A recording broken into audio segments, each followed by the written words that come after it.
1969, I was a college sophomore looking for a job at Ball State University. I got a job working as an orderly on a psychiatric unit at a local hospital. Now, I had no interest in mental illness or psychology. I was a chemistry major. And I have to tell you, I was a little bit concerned about working on a locked unit with people that I would designate at the time as crazy. I was so concerned about this that I asked my roommates at the time to let me know if they saw my personality changing or my behaviors changing as a result of working on this unit. I apparently thought mental illness was contagious. It's not. I have to tell you, that was a life-changing experience. I saw things that I just couldn't believe.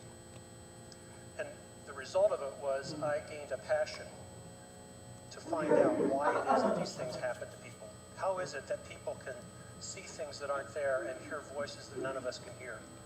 And most importantly, what is it about these problems that makes taking your own life by your own hand the preferred way to handle it rather than living with it? I changed my major to psychology. I ultimately got a doctorate. And ever since then, that has been the kind of thing that I've been most interested in. But the other thing I learned on that unit is that there are huge misconceptions out there about mental health and addictions. I was full of them. And I think they still persist today, and that's what I want to talk to you today about 3 irrational beliefs that we have about mental illness and addiction. But before we do that, I'm curious to know how many people in the audience have ever been treated for heart disease or cancer. Please raise your hands. Thank you, and we're very glad you're still here. How many of you have been treated for a mental illness or addiction? Thank you. How many of you think I got a more honest answer to the first question than the second? You may be right, and if you are right, it's because of the stigma that's associated with mental illness and addiction. And that's the first thing that I want to talk to you about. I don't know what it is about stigma about these illnesses, but we tend to believe that some illnesses are better than others, and the people that have them are better than others. And I don't really understand why, but I suspect it has something to do with that we've all had various experiences in our lives, and it's through those experiences that we can understand what others go through. We've all been happy and sad. We've all been anxious and depressed. And so when we hear someone talk about major depression, it's easy to say, well, you know, I've had a bad day. I know what that's like. How bad is it? And I can tell you that to compare having a bad day to major depression is a bit like comparing a paper cut to an amputation. The World Health Organization has determined that major depression is the leading cause of disability in developed countries. It is ahead of heart disease. It is ahead of stroke and related illnesses. It is ahead of traffic accidents. And number 5 on the list in the most advanced countries is alcohol abuse. So 2 of the biggest causes of disability in the world are a mental illness and an addiction. Now, you know, we look at that, the whole business of stigma, and it's one thing to look at it for a mental illness. You know, one of the things that the World Health Organization has also determined is that if you have the cost to society for major depression is roughly equal to that of blindness and paraplegia.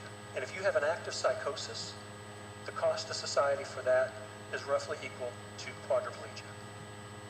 That is not having a bad day. The second big challenge I think we have in terms of the assumptions about these areas is that we tend to think about the body and the mind being 2 different things. Now, why that is, I don't know. But we tend to think that mental stuff is over here and physical stuff is over here. And the reality is that that's just obviously not the case. We have a lot of research that addresses these issues.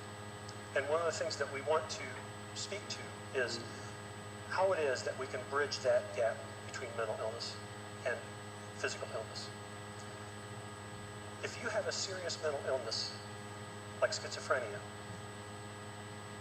you are going to die on average 25 years younger than your non-mentally ill counterparts. And it has nothing to do with your mental illness. It has nothing to do with suicide. It has everything to do with your physical health care. People who have schizophrenia are 4 to 6 times more likely to have diabetes, and 5 to 7 times more likely to have pulmonary problems like pneumonia. And the thing that we have to remember about mental illness and addiction is that these things are ubiquitous. When we think about the future of behavioral health care, which is the generic term that we use, we know that we have to address that bringing together. You know, we tend to think that it's not just that people with mental illnesses don't get good physical health care. The truth is that the reverse is also true. 50% of all mental health care in the United States is delivered by primary care physicians. And they write more prescriptions for psychotropic drugs than do psychiatrists in the United States. It's not because they want to. It's because that's where you go when you don't feel good. So when we look at that, at the primary care side of this, that the primary care docs, well, they have kind of a perfect storm going on. They know that they have about 7 minutes to treat you. They also know that if they make a referral to a mental health professional, only 25% of those referrals will follow through. And finally, and most importantly, if you, in today's society, when you look at the way in which people address their primary care docs, they come into the office allegedly knowing what the best treatments are and what the problem is. Sometimes from the internet, and oftentimes, from direct-to-consumer marketing by pharmaceutical companies.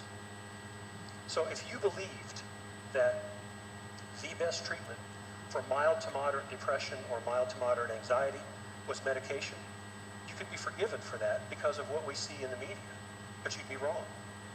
The truth is that a specific form of talk therapy called cognitive behavioral therapy is superior to medications alone. Now, there are times when the two of those together are superior, but if you had to pick one, you want to pick the talk therapy over the medication. The third big area that we see as challenging in this industry is that a lot of people believe that if you have a mental health or an addiction diagnosis, it is a living death sentence. And nothing could be further from the truth. The reality is these are chronic diseases that have to be managed, just like diabetes, asthma, and hypertension. There is no cure for these things. We know that. But you can live a full and successful life by taking care of yourself and taking responsibility for your own health care. People who have serious mental illnesses these days have said now, I do not want my treatment to be the focus of my life. I want my life to be the focus of my life. I want my healthcare provider to be an expert consultant to me, to help me make decisions about where I want to go, not a surrogate parent. We know that people want to move away from disease and disability to recovery and hope. And we can do that. But this is not a clinical ability problem. This is a personal attitude problem that starts here. We need people to believe that these are illnesses, nothing more, nothing less. We have to stop judging people because they have a particular illness. And we have to bring back together the mind and the body and treat the person as one person.